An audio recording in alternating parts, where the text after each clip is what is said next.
The next question is from Colin Segal. We know that if you keep on doing what you've always done, you'll always get what you've always got. Trump's gut instinct has, amongst other things, benefit the American economy, got more affordable drugs, and got criminal justice reform passed. So could it be that Trump declaring that Jewish settlements on the West Bank are not illegal is actually a smart move?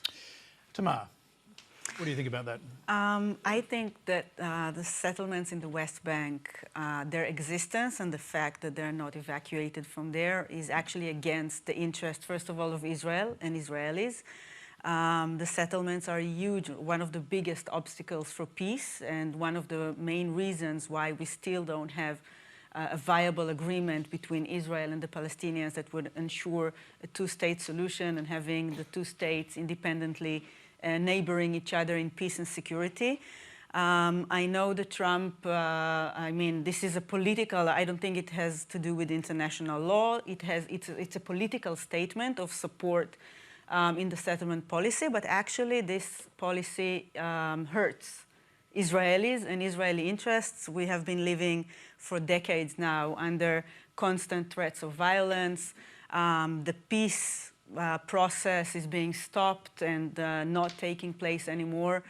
And we see the outcomes as Israelis. We live this reality. Yes, we should solve this in a bilateral talks between Israelis and Palestinians, between two brave leaders deciding to change the course of history towards peace. We also need the help of our international allies and friends, and US is the biggest one, also with Europe and other countries in our region.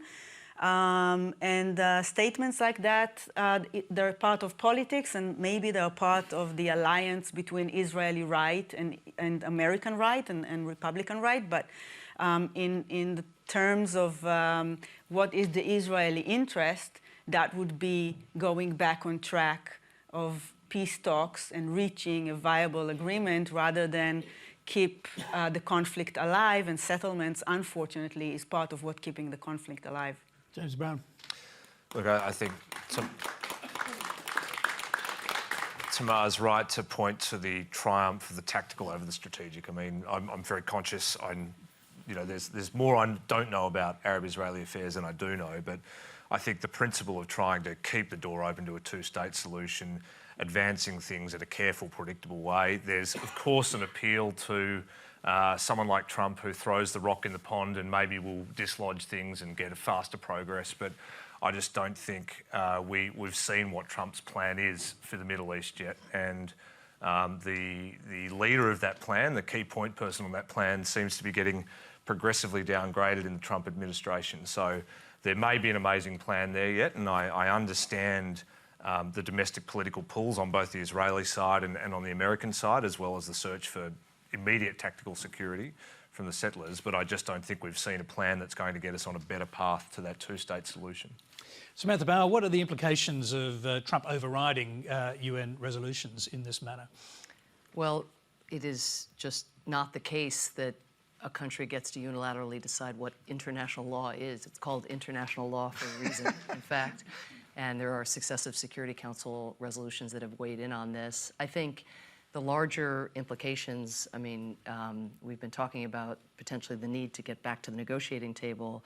How is the United States, the traditional broker of peace in the Middle East, whether between Israel and Egypt or Israel and Jordan, the painstaking work that U.S. diplomats have done through the ages, how would we be in a position to be a broker of anything when we have weighed in so forcefully on one side, not only in this instance, but also in announcing that we're, recognizing Jerusalem as the capital, moving our embassy there.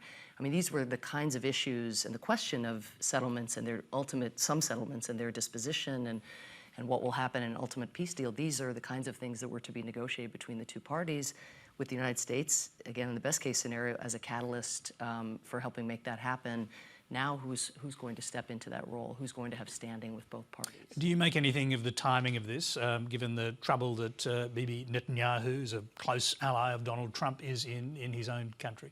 I think the timing in two places. You might have noticed that Donald Trump is not having the best fortnight of his political life. And so, you know, diversion, playing to the base, he's going all in. I mean, this isn't with an eye to peace. I mean, that's the rhetoric, of course, that you're going to envelop any move you make in. You're not going to say it's pandering, certainly, overtly, but I mean, there's no other logic than domestic politics in two places. Greg Sheridan. Well, look, you know, Australia recognised West Jerusalem as the Israeli capital and holds the view that East Jerusalem, like the rest of the West Bank, is disputed territory. So I think there is actually a solid legal argument that the settlements per se are not illegal. You remember that a few years ago, Julie Bishop and George Brandis, when he was Attorney General, reversed the terminology of the occupied territories because they said they got a legal opinion from the Australian Foreign Affairs Department and Attorney Generals, and they said, you know, the last state power that was a sovereign power in the West Bank was the Ottoman Empire. The territory is disputed. I think Israeli settlement policy is very ill-advised. I think everyone accepts that the big settlement blocks, Ma'ale Adumim, Gush Etzion and so on, are going to remain part of Israel forever. I think it's very stupid. I think it's ill-advised myself for the Israelis to allow undisciplined settlement behaviour beyond those settlements. But, you know, there's a simplistic pantomime quality about this debate very often, that Israel should withdraw from the territories. What happens the day after they withdraw? They withdrew from Gaza. And what happens the day after that? Who provides the security? Actually, I'm just going to throw that back to Tamar. How do you respond to that? Look, we have been living in a conflict for over 50 years now. We have two peoples sharing one land. I belong to the Jewish people who got its right of self-determination, by the way, from the UN, recognized by almost all the countries in the world, maybe except Iran. We are right now in military control over another people sharing the same land with us. That's the basic fact, and we need to think how we can solve this.